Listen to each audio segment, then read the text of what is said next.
Greetings, everyone. It's a beautiful Sunday afternoon, and I wanted to share some thoughts about a chapter in the middle of Melville's novel Moby Dick. The chapter is entitled The Try-Works.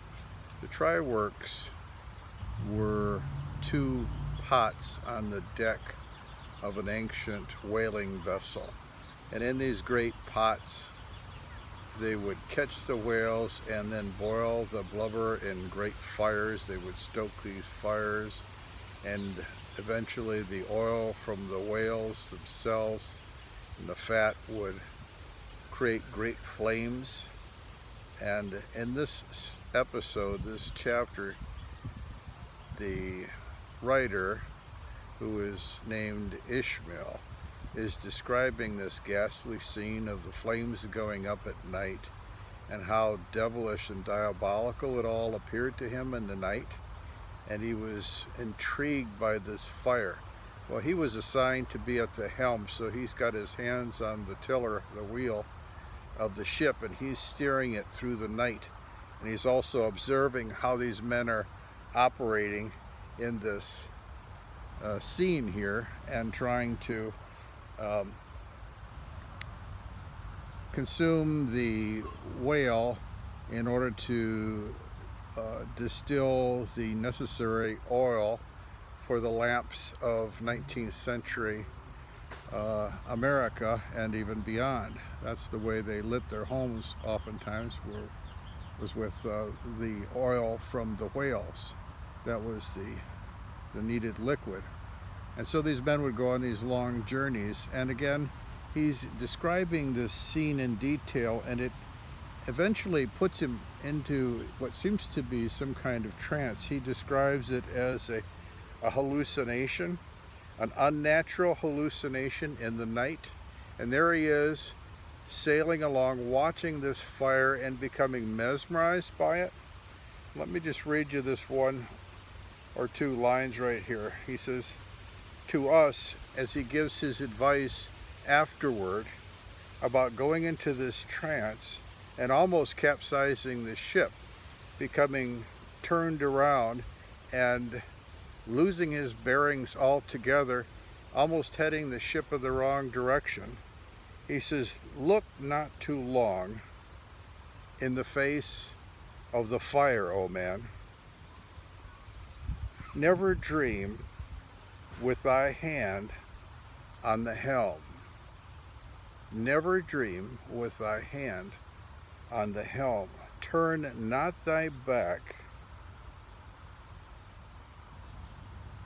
to the compass. Accept the first hint of the hitching tiller.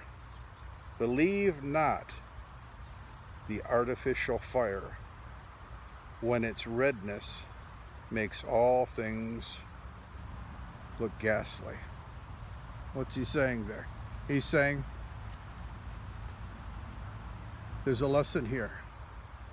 When a man stares too long at unnatural fire, evil things, things that are not for us to see, he can lose his bearings, and before you know it, he gets completely turned around. What happened evidently as he went into this dream state, he physically turned around away from the wheel and began turning the wheel in the wrong direction and heading in directly to some heavy winds. And he says he would have capsized the ship had he not come to his senses and woken up. What is the compass for the Christian? What is the wheel? The wheel is our own will and the direction we're going. We steer the wheel, we make our choices. We decide the course of our lives. And we do that best when we're staring at the compass. What is the compass? The compass is God. The compass is the Spirit of God.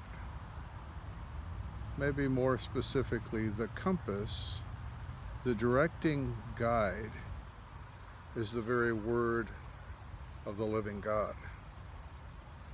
And as we stare into that, keep our eyes off unnatural fires and forked flames where men are dancing and seemingly worshiping in the night.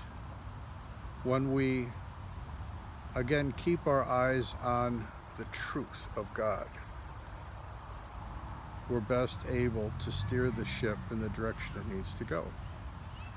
Isn't that true?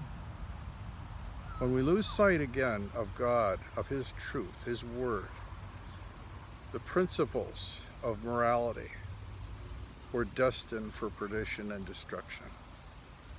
These are just some thoughts to consider. Some pretty profound thoughts from this amazing novel by Herman Melville. Don't lose sight of the compass and the wheel. Blessings to you.